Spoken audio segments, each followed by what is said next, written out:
to briefly go over click actions and how to add links on your Showit website. So there's a few ways you can do this. So I'm going to show you click actions, which is how I normally add all my links for the most part. So for example, let's say we come down to this box where you would probably have like a featured service with like a nice little image where it says learn more. You would probably want to turn that into a link. So right now I do have it set up to go to the services page in the template by default. But if you want to change that, all you have to do is come over to this side where you have all these options. Make sure you click on the Click Actions tab. And where it says Type under Link, you can choose any of these. So you can link to a page on your website. You can link to a specific canvas on the page. You can make it so someone clicks it, it automatically brings them to the top of the page. You can link to an external URL if you wanted. You can link to social media. You can make it link to your email. So if someone clicks on it, it automatically opens up like their own email software where they can send you an email, and you can also link to SMS or phone. For the most part, I probably use page, canvas, URL, social, and email the most. But, so let's say you had listed out like a service here or something else and you want to link it to something.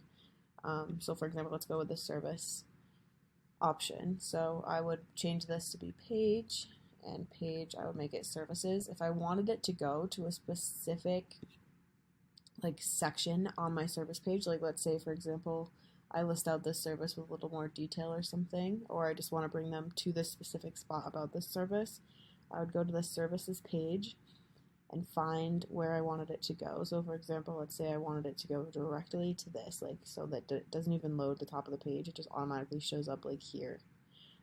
So we have to see what this canvas is called. So to do that, you click on the page tab and you come down here where you can see all of the different canvases. So this one is called call out 1.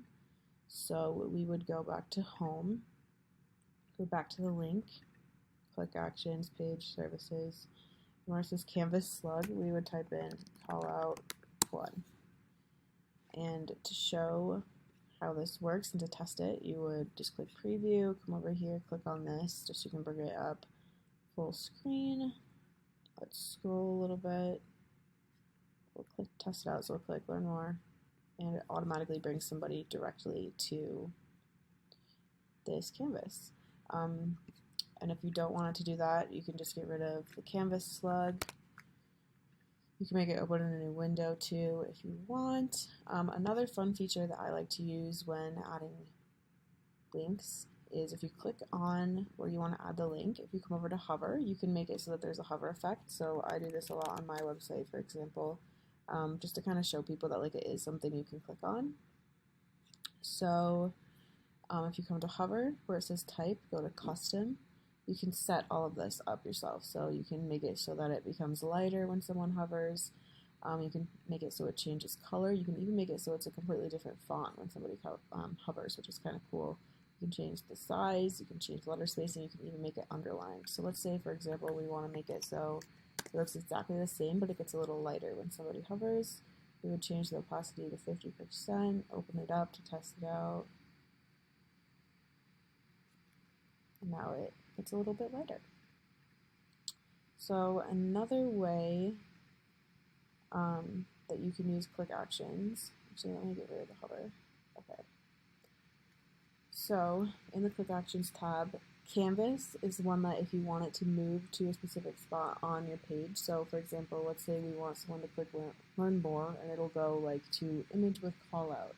Then you can set this to image with call out and it will automatically just bring somebody right to this section and when they click on it.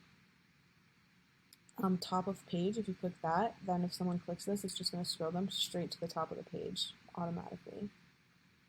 This one's usually useful if you like want to have like a back to top button in your footer, if you want to add one of those. URL, that's for linking to something externally, so maybe you want to link to like your social media account or something, or maybe you want to link to like a form on Flowdesk, that's where you would do that. And if you do this, make sure you always click open in new window, just so that the person does still have like your website open and they can go back to it. Social, this is not necessarily like using your social media URL. It's actually a button, so if someone clicks it, it will share the page directly to one of these, and it'll open up like a little box to kind of share it. So I'll show you an example.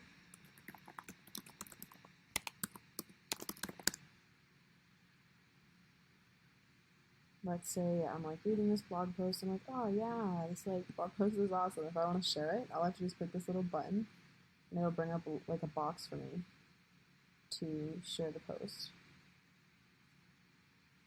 which is kind of cool. So like this is helpful if you're using blog posts and stuff. Email, so for this one, it's more so like if someone clicks on it, it will automatically open their email platform and send them an email. So you can type in like your email right here, and then if someone clicks it, it will automatically email you. SMS, this is to do like a mobile text number, and this is to do a phone number to call. But I'm just going to set this back to services for now, so that's how it stays in the template. Another way to add links, which I don't usually use or recommend, is you can actually hover or double click and like highlight a whole section. You can click this little link button and add it in.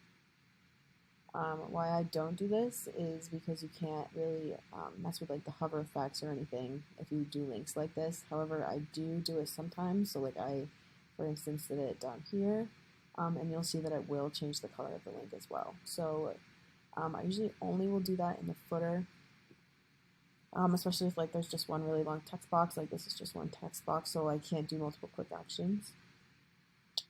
So for the rest of your site, I do recommend just using regular quick actions.